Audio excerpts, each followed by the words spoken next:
Toutes les formes d'idolâtrie moderne ont une chose à leur base, le moi. La plupart des gens ne se prosternent plus explicitement devant des idoles et des images. Au lieu de cela, nous adorons le Dieu du moi. Cette forme d'idolâtrie moderne prend diverses formes. Premièrement, nous adorons l'autel du matérialisme qui nourrit notre besoin de construire notre ego en acquérant toujours plus de choses. Nos maisons sont remplies de toutes sortes de possessions. Nous construisons des maisons de plus en plus grandes avec toujours plus de placards et d'espaces de rangement afin d'y ranger toutes les choses que nous achetons, dont la plupart ne sont même pas encore payées. La plupart de nos objets sont obsolescents et deviennent rapidement inutilisables.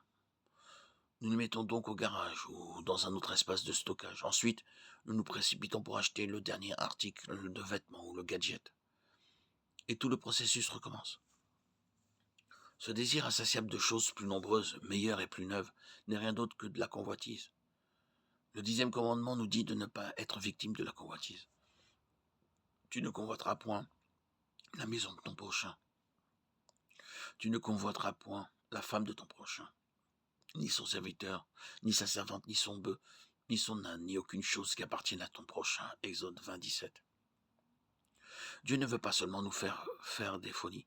Il sait que nous ne serons jamais heureux en cédant à nos désirs matérialistes. Car Satan nous piège en nous concentrant sur nous-mêmes et non sur Dieu. Deuxièmement, nous nous prosternons sur l'autel de notre propre orgueil et de notre ego. Cela prend souvent la forme d'une obsession pour notre carrière et notre emploi. Des millions d'hommes et de plus en plus de femmes passent 60 à 80 heures par semaine à travailler, même le week-end et pendant les vacances.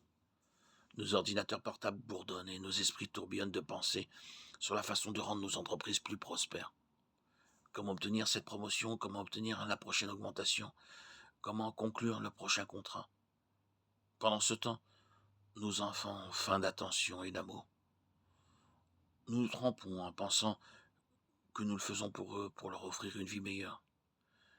Mais la vérité est que nous le faisons pour nous-mêmes, pour augmenter notre estime de soi en paraissant plus prospères aux yeux du monde. C'est de la folie. Tous nos efforts et nos réalisations ne nous seront d'aucune utilité après notre mort, pas plus que l'admiration du monde. Car ces choses n'ont aucune valeur éternelle. Comme l'a dit le roi Salomon, car un homme peut faire son travail avec sagesse, connaissance et habileté, et ensuite, il doit laisser tout ce qu'il possède à quelqu'un qui n'a pas travaillé. Cela aussi est une vanité et un grand malheur. Que gagne un homme pour tout le travail et l'anxiété avec lequel il se fatigue sous le soleil? Tout son travail est peine et deuil. Même la nuit, son esprit ne trouve point de repos. Cela aussi est une vanité. Ecclésiaste 2, 21, 23.